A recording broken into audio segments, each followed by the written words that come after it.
Untuk CV Dr. Silvana sendiri dari S1 Fakultas Kedokteran Universitas Negeri Jambi 2011 sampai 2014. Kemudian di S2 Fakultas Kedokteran Universitas Indonesia Departemen Optomal Medical 2020 sampai 2022. Dan untuk riwayat pekerjaan cukup lumayan banyak sekali dokter di sini Tuhan sudah tertera.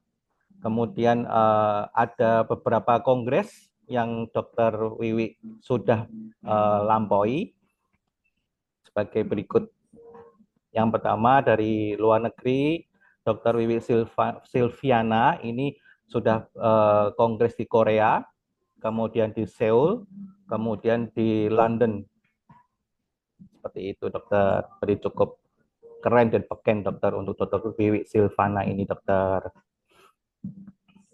Nah, untuk waktu dan kami tempat, kami persilakan untuk Dr. Wiwi Silviana. Terima kasih. Baiklah, terima kasih untuk Mas Andri sebagai moderator. Jadi siang hari ini saya akan membawakan materi mengenai perfilteran ya dok ya. Saya yakin bahwa dokter-dokter di sini mungkin udah lebih banyak experience-nya di lapangan, udah sering ngerjain filler dan kolagen stimulator. Prinsipnya kita hari ini, siang hari ini kita refresh aja, refresh ilmu ya dok ya. Jadi jatuhnya kita sharing session aja, jadi nggak usah sungkan-sungkan untuk bertanya nanti di akhir sesi ya. Saya mulai ya dok ya. Seperti kita ketahui bahwa derma filler ini fungsinya adalah untuk volumizing, jadi untuk mengisi area yang kosong ataupun yang cekung, baik itu di area wajah ataupun area-area yang mengalami deformitas. Itu kita bisa lakukan kamuflase ataupun pengisian dengan memanfaatkan derma filler ini. Nah, sebelum kita ngerjain derma filler, kita harus tahu dulu dong area danger zone-nya apa aja, kemudian tekniknya seperti apa, kemudian jenis filler yang kita gunakan untuk masing-masing area itu cocoknya fillernya jenis apa, tujuannya apa, untuk meminimalisir resiko-resiko ataupun efek samping yang cukup berbahaya apabila penggunaan filler ini tidak tepat, yaitu bisa menimbulkan resiko kematian ataupun nekrosis jaringan. Nah, oleh karena itu penting banget untuk kita dokter-dokter ataupun injektor ya yang memang sehari-hari kita ngerjain tindakan ini ke pasien. Seperti dokter tahu bahwa pembuluh darah besar di wajah itu ada arteri karotis eksterna, di mana arteri karotis eksterna ini dia akan bercabang menjadi tiga arteri vena besar yang akan memperdarahi area wajah, yaitu arteri vena facialis, arteri vena orbicularis oris, dan arteri vena lateral nasal. Nah, arteri vena lateral nasalis ini nanti dia akan bercabang lagi menjadi yang lebih kecil, yaitu arteri vena orbicularis oculi ya. Kemudian arteri vena facialis ini dia sejajar sama hairline rambut ya. Jadi dia berada di posisinya di bawah hairline rambut. Kemudian posisi pembuluh darahnya juga cukup agak dalam. Nah, di area temporal atau lateral kantus dia akan bercabang menjadi tiga arteri vena besar, yaitu arteri vena retromandibular, kemudian bercabang menjadi arteri vena supraorbita. Nah, yang perlu kita khawatirkan, perfilleran ini yang biasa kita kerjakan biasanya kita untuk filler area bibir, area under eye, area hidung ini mungkin beberapa dokter sudah nggak ngerjain lagi ya, karena memang resikonya cukup tinggi. Selain memang ada arteri vena lateral nasal, di area puncak dorsum nasal, di area sini itu ada arteri vena cantalis tuh, dia bercabang di area sini ya. Oleh karena itu, pada saat kita pengerjaan filler area hidung, kita milikin batas. Batasnya yaitu sejajar sama kantus lakrimal ini sebagai pembatas untuk biar kita tidak mengenai area danger zone di area arteri vena cantalis. Nah, untuk meminimalisir resiko kita komplikasi, entah itu avatar nose, entah itu nanti nekrotik, ya, ataupun kebutaan, Hindari mengisi filler area hidung ini lebih dari 0,5 cc. Jadi kalaupun mau pakai filler area hidung hanya untuk contouring, karena kalau untuk defect ya, defect memang ada kelainan bentuk dari hidung, kita mau pakai benang pun biasanya hasilnya nggak akan optimal. Tetap kita butuh filler untuk menutupi cekungan di area tersebut. Nah, itu jangan terlalu banyak dan kita wajib menggunakan kanula untuk mengisi area dorsum nasal ini. Jadi tidak disarankan langsung menggunakan sharp needle dan jumlahnya pun jangan terlalu banyak, cukup 0,1, 0,2 atau paling maksimal 0,3 mili dan dilakukan secara retrograde dan jangan lupa dilakukan aspirasi terlebih dahulu setiap kita mendorong fillernya. Ya. Nah, yang kedua, area yang paling sering juga kita lakukan filler itu area under eye untuk koreksi area cekung. Tapi dokter perlu tahu bahwa tidak semua kasus kopong, cepu, ataupun permasalahan di area under eye itu kita harus koreksi sama filler, ya. Terutama untuk pasien-pasien yang sudah berusia tua karena kita curiga memang itu ada defect di retaining ligamennya.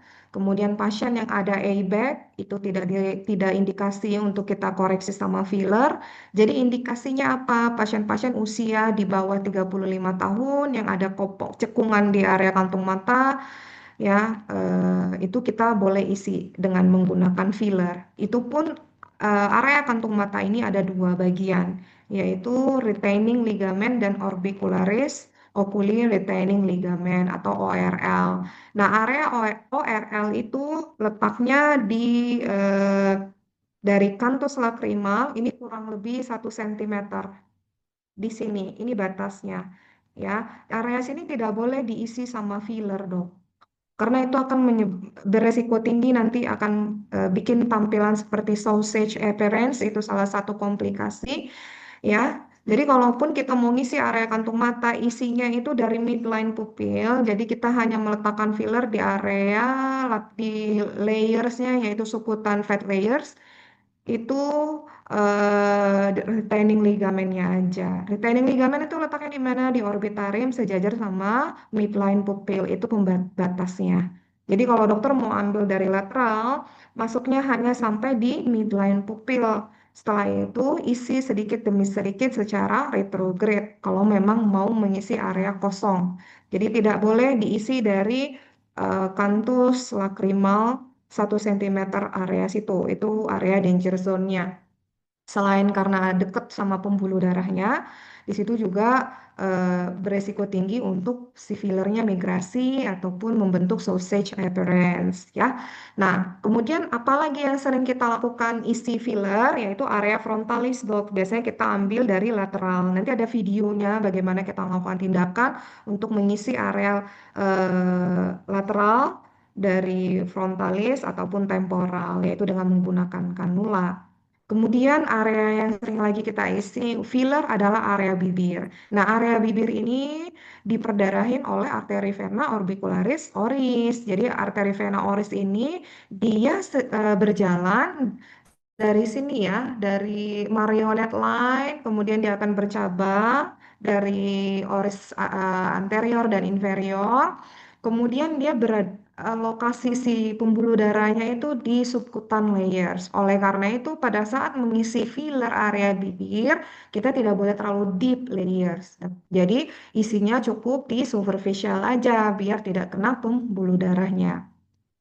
Paling aman kalau mau ngisi area bibir, kita isi memang kita menggunakan kanula ya. Kita menggunakan kanula, dokter terserah mau pakai ukuran 21, 23 atau 25G dengan ukuran 70 milimeter boleh, dengan ukuran 100 milimeter boleh. Kemudian biasanya kita untuk ngevolume area bibir kita isi sedikit demi sedikit secara retrograde.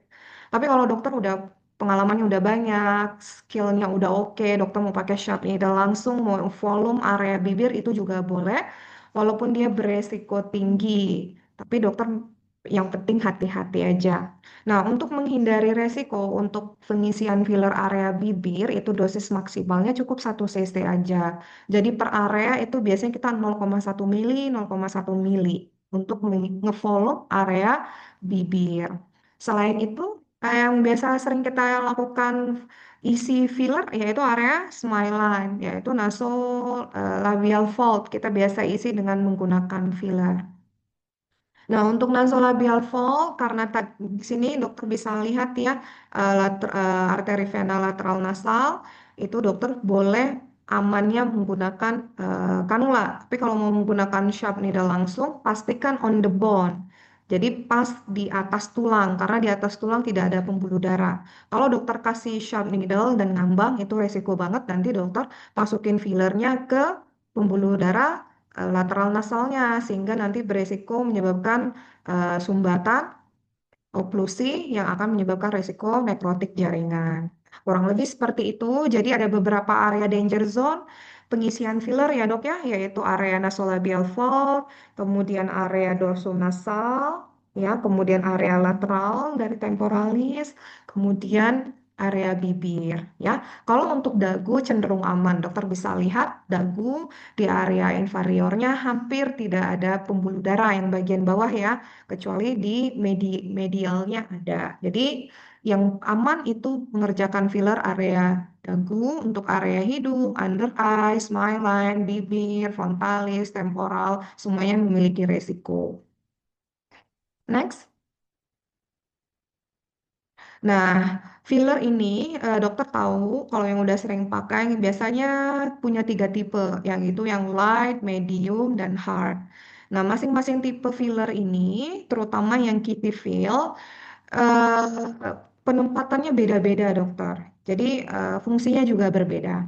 Kalau dokter pengennya untuk contouring, ngebentuk misalnya area dagu, hidung, atau area jawline, ingin mempertegas ya area-area yang ingin dibikin contouring, terutama atau zigomatikus. Ada orang yang pengen bikin sharp area zigoma biar lebih tegas atau jawline-nya. Kita bisa pakai filler isinya dokter yaitu dengan tipe yang sub-Q, ya sub-Q hard.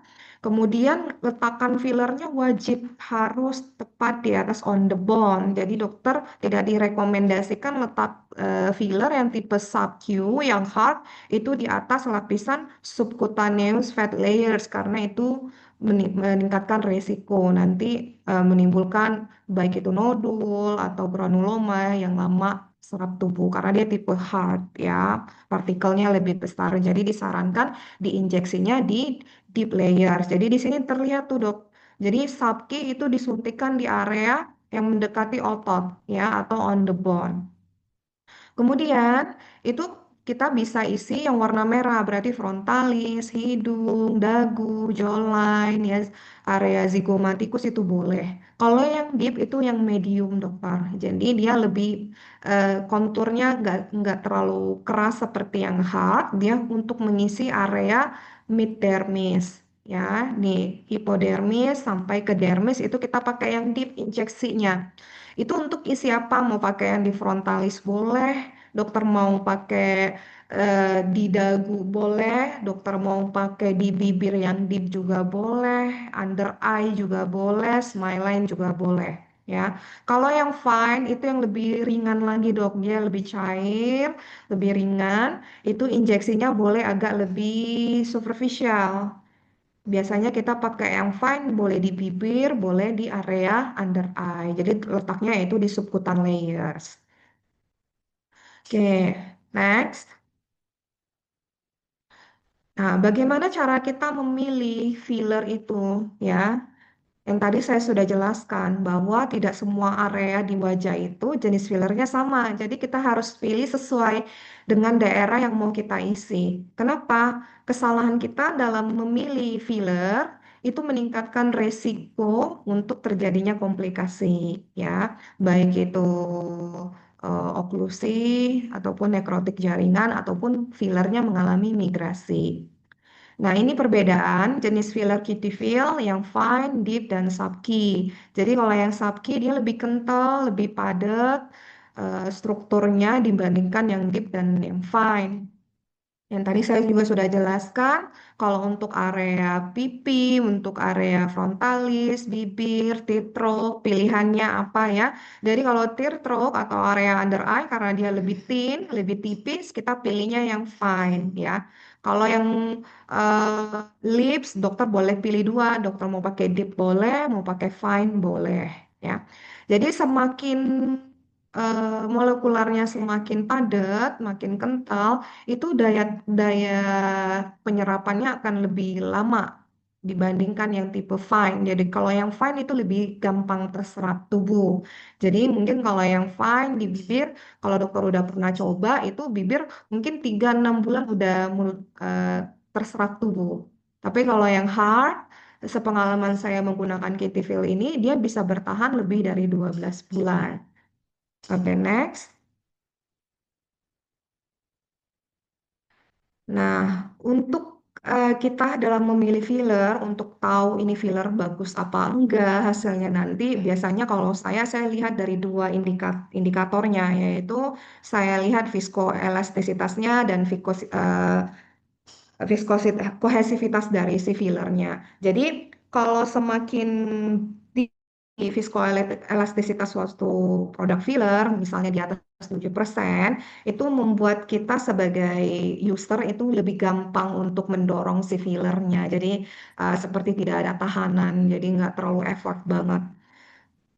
Kalau semakin rendah kohesivitas suatu produk filler, itu menandakan si fillernya semakin stabil di bawah jaringan kulit. Jadi dia nggak gampang untuk mengalami migrasi. Nah, salah satu keunggulan produk Kitifil adalah dia dengan menggunakan UHD teknologi loh. Apa itu UHD teknologi? Yaitu Ultra High Density. Jadi nggak semua produk filler itu udah menggunakan teknologi UHD. Apa kelebihan dan keunggulan dari teknologi UHD? Jadi pada saat proses filler itu dibuat, dia akan mencampurkan HA hyaluronic acid dan BDDE. Apa itu BDDE? Yaitu butanediol dichloric ether, di mana ini adalah struktur kimia yang apabila dicampurkan dengan HA, dia akan menyebabkan si filler ini ikatan crosslinknya makin padat, saling saling berikatan. Nah, semakin rendah BDDE itu akan semakin bagus, Dok. Jadi kalau ada suatu produk yang BDDE-nya bisa sampai 0 ppm, itu menandakan bahwa si fillernya makin safety, makin stabil dan gak gampang untuk mengalami migrasi. Nah, kebetulan Kitifil ini dia BDDE-nya kurang dari 2 ppm. Next. Oke, nah ini kalau dari jurnal ya dok ya, dokter bisa lihat eh, ini adalah yang A, itu filler Kitifil yang diinjeksikan setelah 24 jam. Yang B itu filler Kitifil yang sudah diinjeksikan 6 bulan kemudian diobservasi. Dokter bisa lihat partikelnya mengecil dan dia tetap berada stabil di sana, tidak pindah kemana-mana.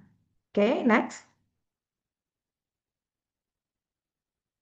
Nah, ini kalau dokter mau ngisi area smile line dengan sharp needle langsung, dokter pastikan on the bone. Ya, kalau dokter mau pakai kanula, boleh itu diinjeksikan di subkutan layers, ya aman. Nah, ini kalau dilihat secara MRI, ini setelah 24 jam, yang A setelah 24 jam injeksi Kitifil, itu terlihat Kitifilnya stabil di area smile line. Kemudian setelah diobservasi 1 bulan setelah tindakan terlihat kitifilnya semakin bervolume, semakin mengembang, semakin mengisi dia. Tapi setelah 12 bulan, kitifilnya berkurang, residunya berkurang, dia tetap stabil di sana, tidak bermigrasi, tapi partikelnya terserap sempurna. Ya, setelah 12 bulan masih ada. Hal ini menunjukkan bahwa si kitifil ini long lasting di bawah jaringan kulit. Next. Nah, ini juga diagramnya dokter. Jadi yang warna hijau ini yang sebelah kanan, yang sebelah kanan nasolabial fold-nya, kalau yang biru itu sebelah kiri. Di sini terlihat bahwa setelah 12 bulan injeksi HA itu diinjeksikan di area nasolabial fold, itu berkurangnya tidak terlalu signifikan dok dibandingkan produk kompetitor. Jadi dia tetap masih ada stabil di sana. Jadi walaupun Kitifil ini dia produk Korea, dia sudah memenuhi standar Eropa punya, ya. Jadi bahan bakunya itu dari Eropa sehingga kualitasnya pun sama seperti filler Eropa. Next. Nah, ini saya eh, coba di Probandus. Ini saya tidak terlalu banyak, Dok, cuma 0,5 mili di area untuk bibirnya ya. Bodi bawah 0,1, bodi atas 0,1 sama cupid baunya ya. Next. Nah, ini video boleh diklik. Video ini saya cuman demo sedikit aja dok. Ini yang ngerjain Dokter Denny Chandra. Dia mengisi area lip body bibir dengan menggunakan uh, deep kitty fill. Diinjeksikannya superficial banget dok. Jadi cuman dengan sudut 15 derajat ya. Oke, next.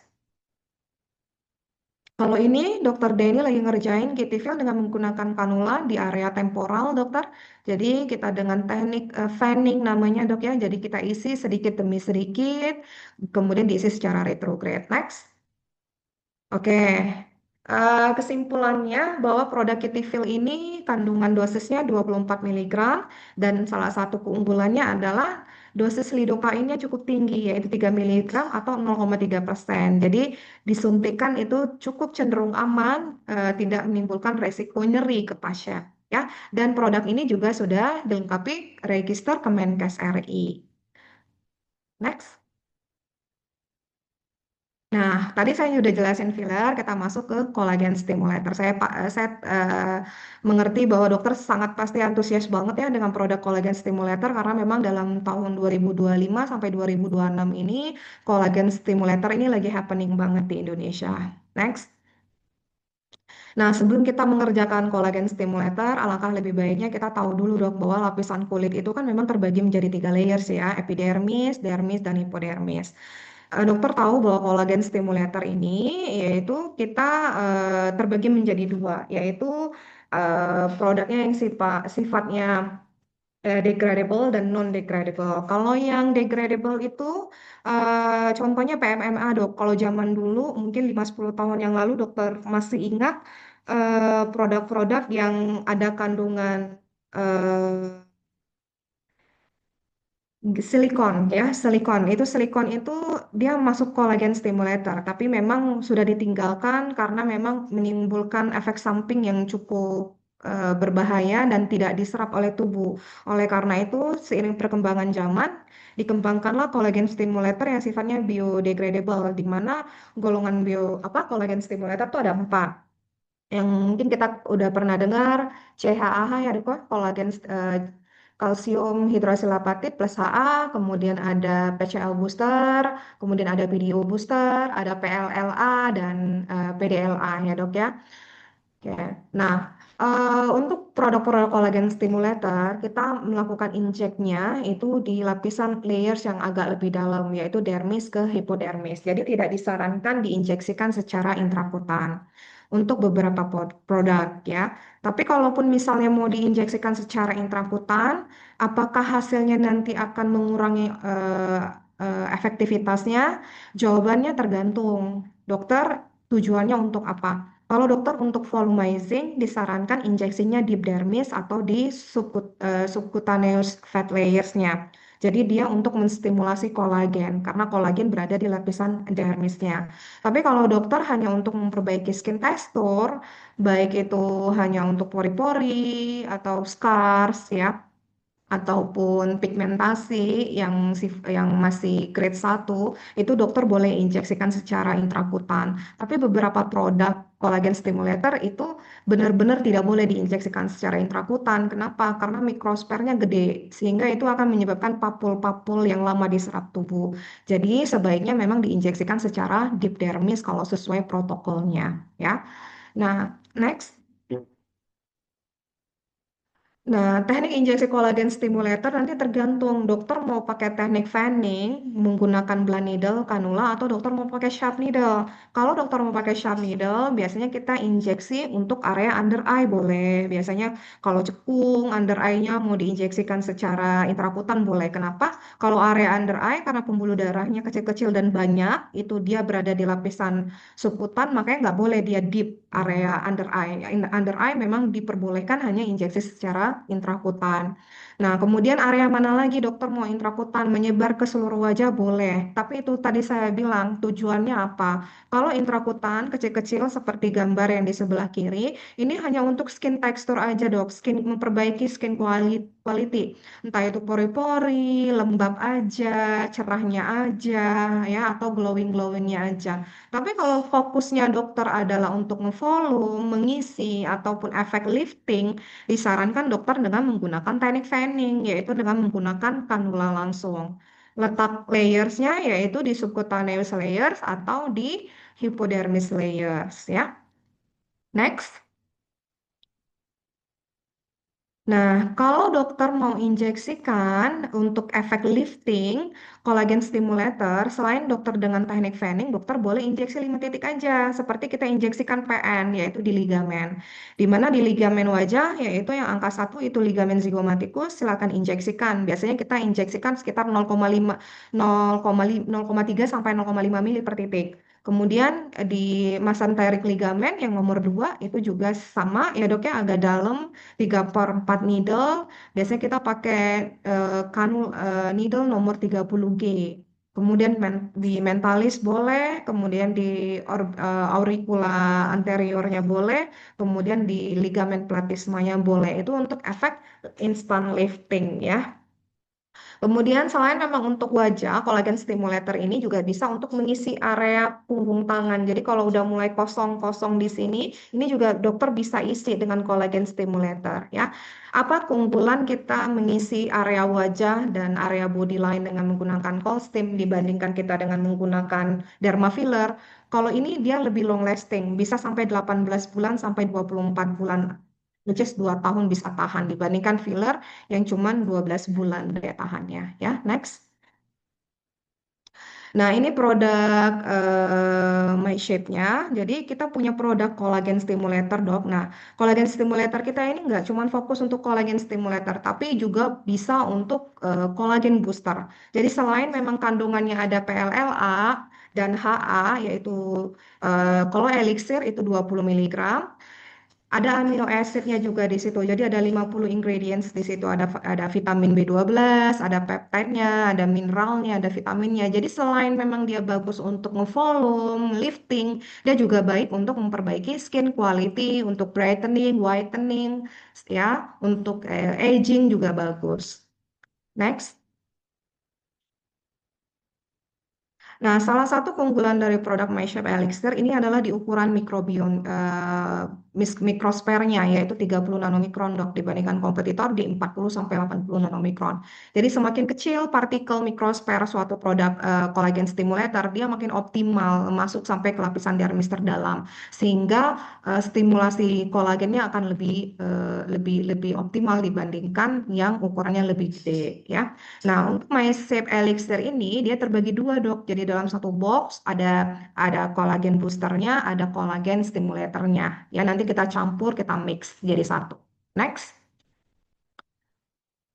Nah, bagaimana cara kita nge-mixnya? Nah, ini dia dok. Jadi nanti ada yang serbuk sama ada yang cair. Yang cair kita masukkan ke dalam yang serbuk. Kemudian kalau dokter punya alat namanya Vortex ya, silakan dokter pakai Vortex. Kalau nggak punya Vortex, silakan dikocok manual 30 menit ya atau 20 menit sampai dia tercampur rata. Kemudian easy to use, udah langsung pakai aja, nggak perlu didiamkan 12 sampai 24 jam di dalam kulkas. Jadi dia benar-benar gampang dipakai, digunakan. Dokter mau pakai Dermapen boleh, dokter mau injectable boleh, dokter mau pakai kanula boleh ya. Next. Nah, untuk MySafe Elixir, apa kita ulang. Jadi initial dosisnya itu 3 kali treatment dulu di awal dok. Jadi di per, eh, bulan pertama, bulan kedua, dan bulan ketiga. Nah, udah itu kemudian kita mau pengulangannya lagi itu boleh 3-6 bulan kemudian. Ya, jadi optimalnya kita bilangkan ke pasien untuk hasil yang optimal kita pakai 3 kali dengan jarak 3 minggu sekali atau 1 bulan lah paling lama ya. Kemudian untuk maintenance-nya boleh dipakai lagi 3-6 bulan kemudian. Jadi manfaatnya apa aja untuk skin elasticity, untuk glowing, untuk lembapin, untuk regenerasi kulit, untuk ngurangin wrinkle, untuk brightening-nya juga dapat ya. Next. Nah, ini perbedaan antara produk MyShape dengan kompetitor ya dok ya. Jadi apa keunggulan MyShape ini? Yaitu bentuk dokter bisa lihat di shape-nya. Shape-nya microsphere. Jadi dia bulat-bulat-bulat. Nah, ini dok jauh lebih aman, lebih safety dibandingkan produk yang bentuknya microsphere-nya pipi atau segitiga seperti ini ya. Kalau MyShape ini dia resiko untuk menyebabkan granuloma di kemudian hari itu hampir tidak ada ya hampir tidak menyebabkan granuloma. Jadi sebegitu amannya mau dokter injeksikan secara intrakutan pun ya. Hal itu didukung karena teknologi di MyShape Elixir yaitu SPD ST yaitu smart eh, yaitu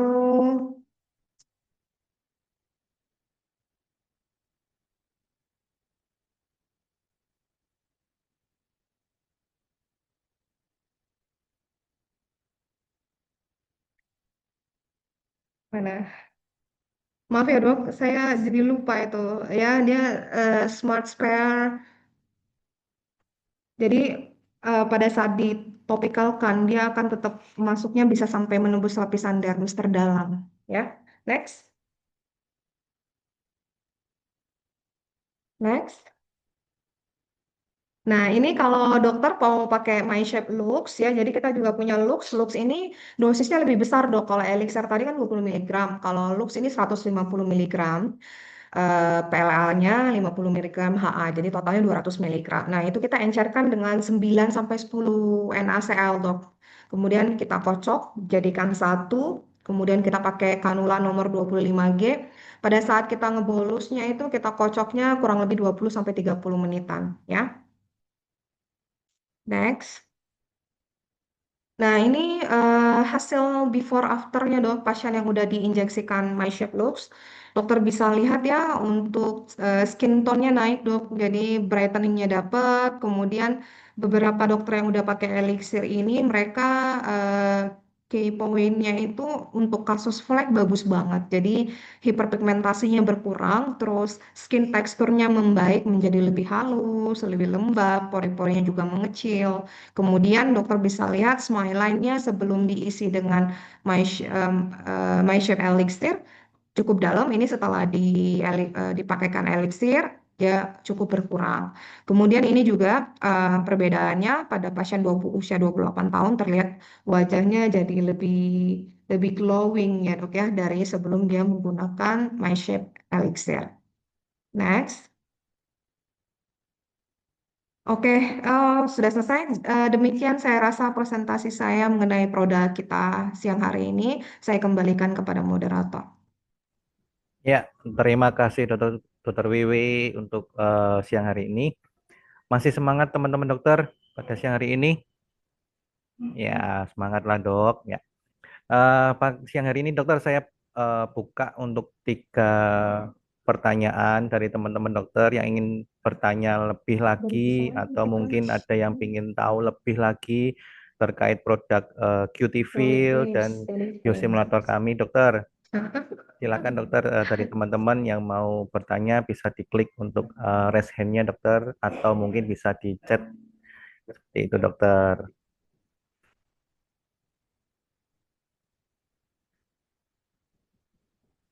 Mungkin ada yang bertanya dokter.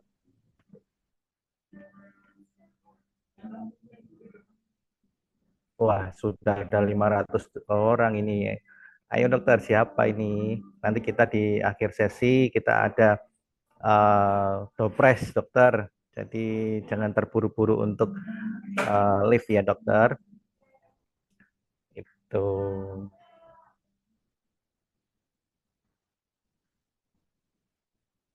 Mungkin dari teman-teman yang ingin bertanya terkait beauty fill, biosimulator elixir, bisa dokter. Cukup QT Fill ini sebenarnya produk yang cukup bagus dokter, sudah ada lidokainnya, jadi untuk diinjek ke pasien itu lebih aman, lebih safety, serta bisa loss resting sih dok, seperti itu. Jadi saya sendiri untuk pegang di Jateng DIY itu cukup kenceng dok, seperti itu untuk QT Field dan sebagainya untuk biosimulator. Mungkin ada lagi dokter?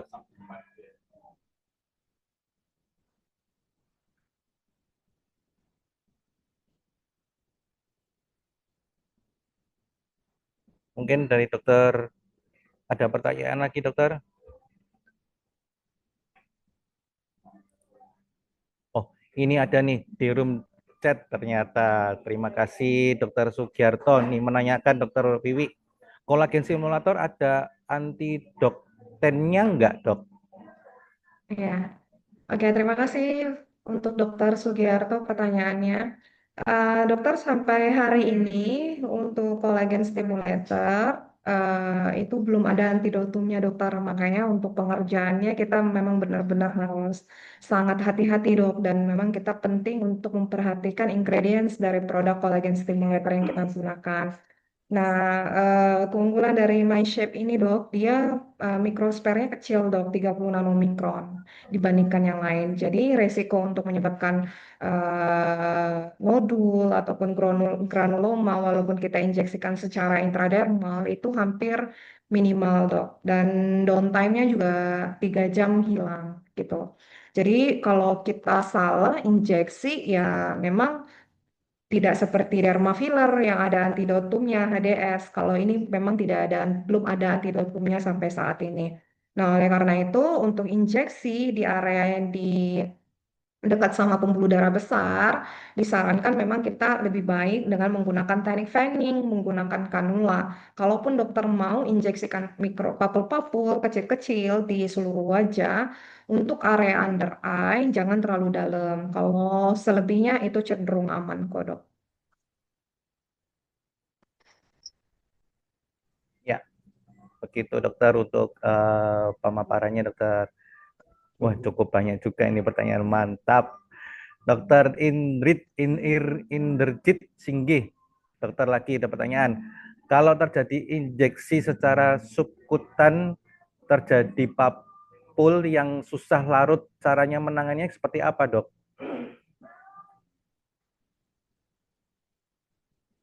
Dokter siapa nih? Dokter Inderjit Singh. Oh, oke. Hmm. Baik, terima kasih untuk pertanyaannya, Dokter Inder Inderjit. Kalau terjadi injeksi secara subkutan, terjadi papul yang susah larut, cara menangannya seperti apa? Ya, baik, dok. Sebelumnya mungkin saya mau tanya apa dokter Inder udah pernah pakai Sfera, sorry, uh, MyShape sebelumnya? Kalau misalnya belum, kalau saya sih selama pakai MyShape itu belum pernah terjadi papul ya, dok ya. Jadi kalaupun misalnya nanti mungkin ada kasus ada papul, saya biasanya untuk nanganin untuk menghilangkan si papulnya itu saya lakukan dengan memberikan energi panas ya, dok, untuk menghancurkan si kandungan eh, colstimnya, yaitu dengan radiofrekuensi RF ataupun IPL, dok. Dan sejauh ini dengan satu kali tindakan RF selama 20-30 menit si papulnya sih lisis gitu. Oke, dokter. Iya, thank you dok. Ya, ini masih lagi dokter. Dari dokter Desti Sadua, dokter. Ingin bertanya nih dokter. Selamat siang dokter, izin bertanya. Saya pernah filler bibir menggunakan yang soft. Namun setelah 1 minggu, after filler tampak hilang. Apa sebaiknya menggunakan medium dokter? Dan mengapa terjadi seperti itu dokter? Terima kasih. Baik, terima kasih untuk pertanyaannya, Dokter Desti.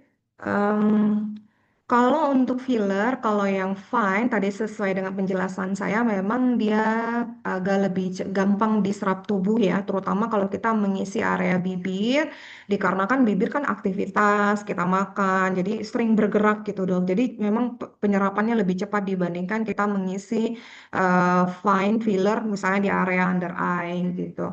Nah, salah satu faktor yang menyebabkan si fillernya itu gampang hilang, satu kita tanya dulu historinya, apakah pasien ini ada memang gaya hidupnya, lifestyle-nya, dia suka alkohol, dia suka ngerokok misalnya, atau memang dia suka makan makanan itu yang panas terus setiap hari gitu. Jadi itu mempengaruhi dokter. Idealnya memang kalau untuk filler bibir itu 3-6 bulanan memang udah cukup berkurang gitu.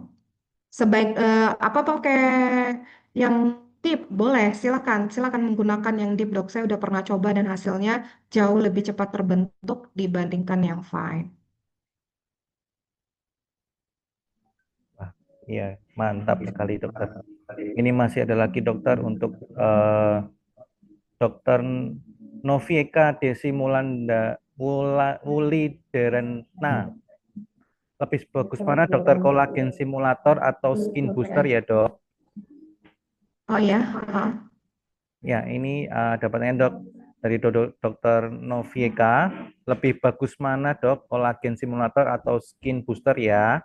Oke, terima kasih Dokter Novika pertanyaannya. Jadi kalau ditanya mana yang lebih bagus, sebenarnya dua-dua itu punya peran yang berbeda sih sebenarnya dok. Nah kebetulan memang My Shape yang elixir ini dokter nggak perlu bingung lagi karena dalam satu produk itu udah stimulatornya ada, boosternya juga ada. Jadi eh, beda ya dok, tergantung kalau pasien ke dokter datangnya memang dengan keluhan yang mukanya kendur, semua udah lost volume, memang kita lebih disarankan untuk collagen stimulator. Berarti kita mengisi ya. Kalau dulu sebelum ada cold stim kan kita mengisi area wajah dengan menggunakan derma filler. Ternyata efek jangka panjangnya banyak beberapa produk filler itu meninggalkan residu ataupun komplikasi seperti moon face ya. Jadi karena memang sifatnya HA adalah hidrofobik, jadi dia menarik air. Apalagi kalau misalnya kita meletakkan filler itu nggak presisi di tempatnya. Misalnya kita mau isi area cheekbone, tapi kita ngisinya terlalu superficial, sehingga fillernya migrasi jendul sana sini gitu ya. Nah, kalau collagen stimulator cenderung jauh lebih aman dibandingkan derma filler. Nah, kalau dokter fokusnya adalah untuk skin quality, memperbaiki scars, pigmentasi, melasma, terus lentigo ya, terus apalagi ya, freckles ya, kemudian apalagi pori-pori gede, itu kita lebih memilih skin booster dok. Jadi skin booster itu lebih untuk skin quality, memperbaiki skin quality-nya, terutama pasien-pasien yang habis pemakaian merkuri ataupun steroid jangka panjang, itu kan skin barrier-nya jelek, kita perbaiki, kita bikin kulitnya sehat lagi itu dengan skin booster. Tapi kalau pasien datang ke dokter dengan loss volume, kolagennya berkurang, lemaknya berkurang, terutama pasien-pasien yang diet ekstrim, berat badannya turun drastis, itu kan pasti turun di mana-mana. Kita mau tarik pun oke itu ngebantu, tapi kan itu bikin muka dia cekung banget ya, jadi pasti nggak ada konturnya. Nah itu kita pakai pilihannya kolagen stimulator untuk menambah volume di area wajah. Nah, kolagen stimulator ini nggak cuma untuk wajah, untuk leher, tangan bisa, ya. Oke, Oke. ini ada Mas pertanyaan lagi Andri, kamu dokter. ada ketinggalan pertanyaannya, Dokter Ya, Anggun. dokter Anggun Kusuma ya dok. Ini halo dokter Wiwi, mau bertanya untuk kostumnya jika pemakaian tidak habis bisa disimpan berapa lama ya dok ya? Ya, ini pertanyaannya aplikasi banget ya. Memang yang sering ditemui dokter-dokter nih di klinik atau kadang pasien nego-nego ya dok ya. Jadi biar harganya lebih terjangkau. Nah, saya jujur saya pernah dok ngerjain kayak gini. Jadi ke pasien ternyata sebenarnya 10 cc, ternyata diisi 8 cc dia udah cukup, dia udah puas sama hasilnya. Sehingga masih ada sisa 2 cc. Nah, itu saya simpan di kulkas, Dok. Saya simpan di kulkas, diganti needle-nya dengan needle baru. Jadi biar tidak terkontaminasi ya, atau cara idealnya kan itu kan vial, Dok. Biasanya saya ngambil dikit-dikit dulu 3 cc, 3 cc, 3 cc. Jadi biar nggak terkontaminasi yang di dalam. Jadi kalau udah diisi 6 cc atau 8 cc udah cukup, berarti kan masih ada sisa tuh di vial. Ya, itu dokter simpan aja di kulkas. Simpan di kulkas sampai expire date-nya.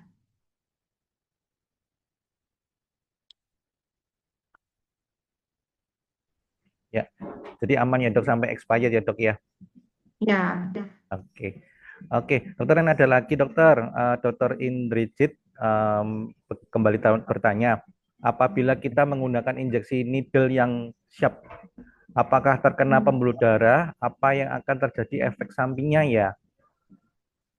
ya, oke. Nah, untuk kasus kolagen stimulator yang diinjeksikan kita pakai sharp needle ya dok ya, ternyata masuk pembuluh darah. Ini kan sebenarnya tahun 2004 awal, 2024 awal itu kan booming kasusnya viral di TikTok di salah satu dokter di Korea melakukan injeksi cold stim dengan merek warna biru yang udah cukup terkenal di Indonesia kan di area under eye ternyata menyebabkan penurunan visus penglihatan yang lama-lamaan menyebabkan kebutaan. Nah, itu bisa menyebabkan partikelnya itu sumbatan dok di pembuluh darah kecil, terutama kan area under eye kan pembuluh darahnya banyak tapi kecil-kecil, itu menyebabkan sumbatan. Nah, kalau misalnya ada sumbatan di sana untuk jangka panjang, penanganannya tidak tepat, mungkin dokternya juga mengira, oh nggak apa-apa, nggak apa-apa, nggak apa-apa, sehingga telat penanganannya, itu kan oklusi. Ya, jadi tidak ada aliran darah ke pembuluh darah selanjutnya itu sehingga menyebabkan kerusakan pada saraf-saraf mata itu yang menyebabkan penurunan visus. Itu sih dok sejauh ini kalau untuk kasus kolagen stimulator efek samping yang terjadi. Gitu. Terima Ya, kasih. ya, dokter, terima kasih. Ya, terima kasih dokter untuk pertanyaan-pertanyaan yang telah diberikan untuk dokter Wiwi. Eh, Kembali ke ini dokter. Nah, di akhir sesi kita akan tag cepat ya untuk Instagram di Anaya Adi Kencana. Nanti kita akan ada 3 hadiah dokter. Seperti itu dokter. Oh, masih ada lagi pertanyaan luar biasa. Ya, ya dokter. Dokter Wiwi masih sabar ya untuk menunggu ya dok ya. Ini masih ada teman-teman dokter bertanya nih. Dokter Desti, masih lagi dok.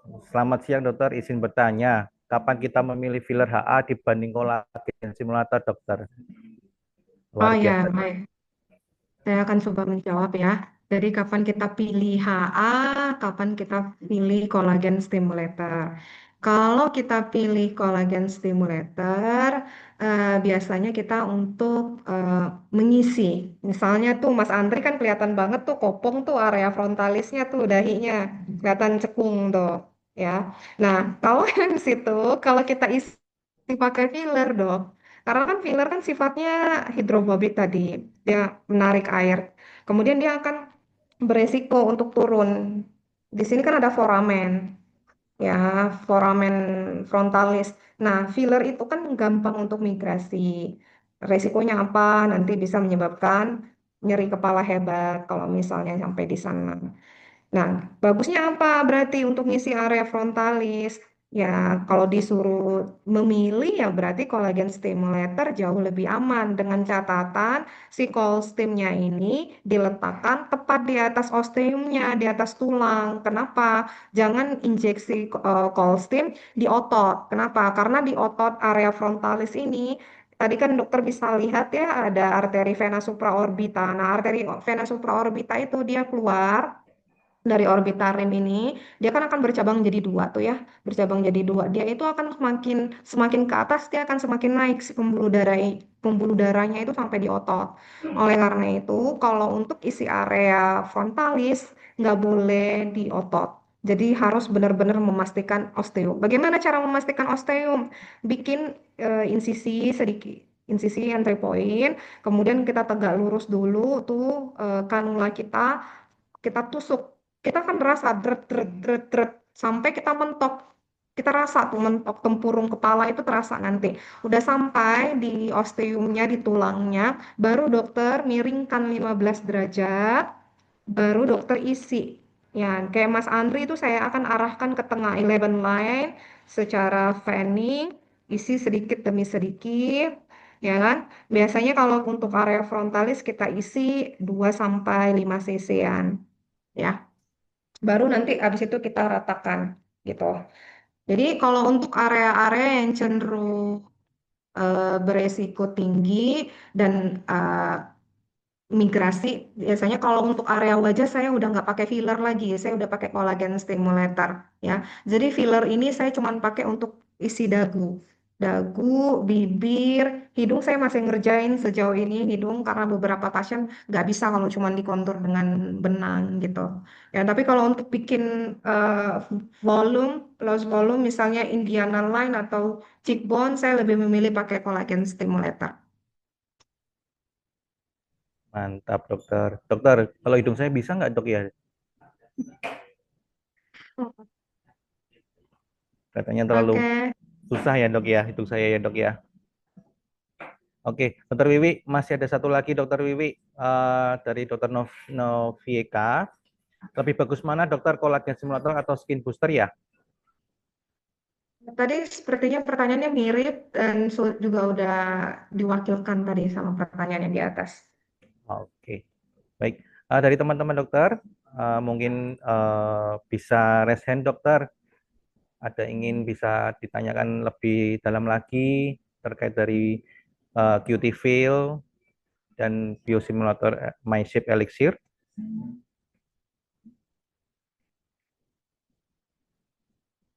Mau tambah lagi untuk pertanyaan lagi, dokter? Mungkin di chat lagi.